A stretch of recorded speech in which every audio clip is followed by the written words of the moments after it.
मी पायल रेसिपीमध्ये तुमचे स्वागत आहे। तर आज मी बनवणार आहे आलू पॅटीस। तर हा व्हिडिओ शेवटपर्यंत नक्की बघा आणि हा व्हिडिओ आवडला तर लाईक करा, शेअर करा, कमेंट करा। अशाच नवीन रेसिपीसाठी सबस्क्राइब करा। चला रेसिपीकडे वळूया। आलू पॅटीसला बनवायसाठी सर्वात आधी आपण 1 वाटी मैदा घेऊया, चवीनुसार मीठ, 1 चम्मच ऑइल, छान त्याला मिक्स करून घेऊ।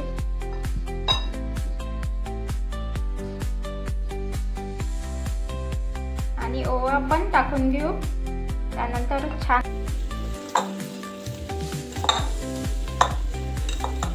इथे आपला डो तयार आहे। आता आपण आलू पॅटीसचं स्टफिंग तयार करून घेऊ। स्टफिंग करायसाठी मी आलू उकडून घेतलेले आहे, त्याची साल काढून घेते। इथे मी मॅश करून घेते। इथे आलू मॅश करून झालेले आहे। आता आपण इथे मी 1 चम्मच तेल टाकून घेते।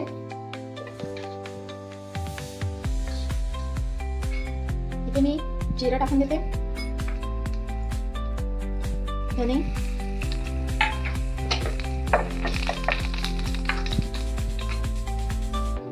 आणि आलू मॅश केले टाकून घेत आहे।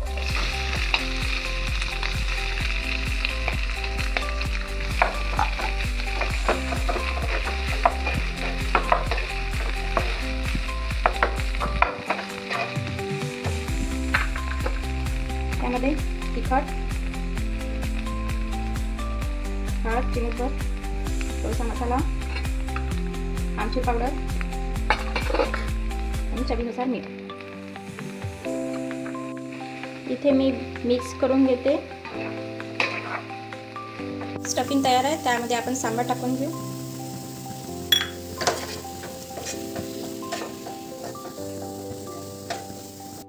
इथे मी कॉर्नफ्लोअर घेतले आहे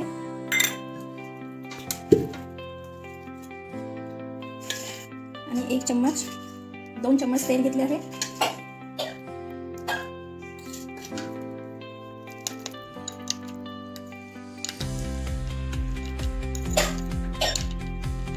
इथे मी मळून घेतलेले डो घेतलेला आहे।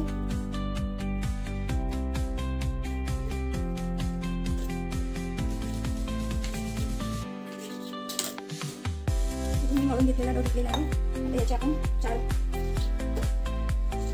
भाग करून घेऊ।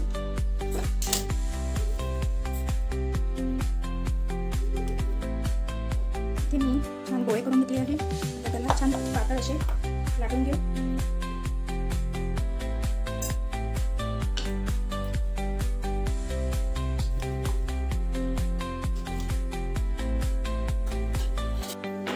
मी पातळ लाटून घेतलेले आहे, तसे सर्व गोळे लाटून घेऊ।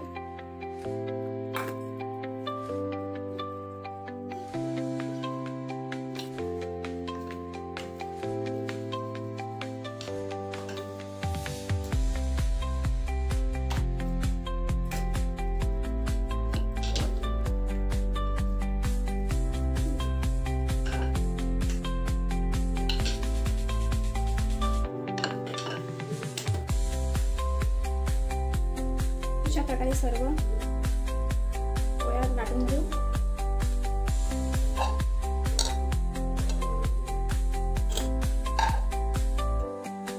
इथे आपले पूर्ण गोळ्या तयार आहे। आता आपण त्याला लावून घेऊ कॉर्नफ्लोअर आणि तेलाचा।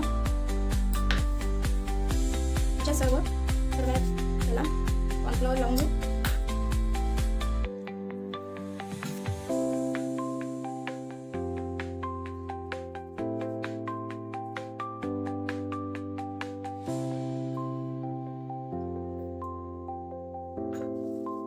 आपण सर्व गोळ्या लावून त्याला चिपकून दिलेला आहे। आता आपण लाटून घेऊ।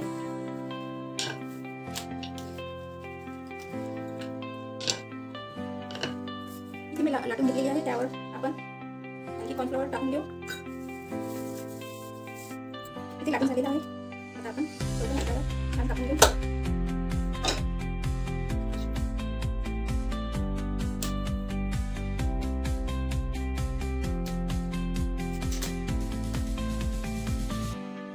आता मी आलूचं स्टफिंग टाकून घेते।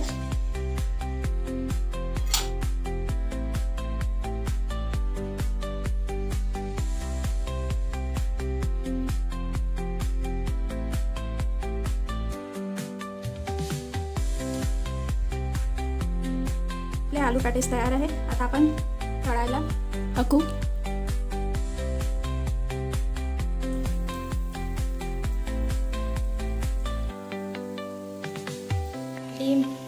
आलू पॅटीस तयार आहे. इथे आपली रेसिपी तयार झालेली आहे. छान क्रिस्पी झालेली आहे. तुम्ही पण ट्राय करा आणि मला कमेंट बॉक्समध्ये कमेंट करा की कशी वाटली. तर लाईक करा, शेअर करा. अशाच नवीन रेसिपीसाठी सबस्क्राईब करा. थँक्यू.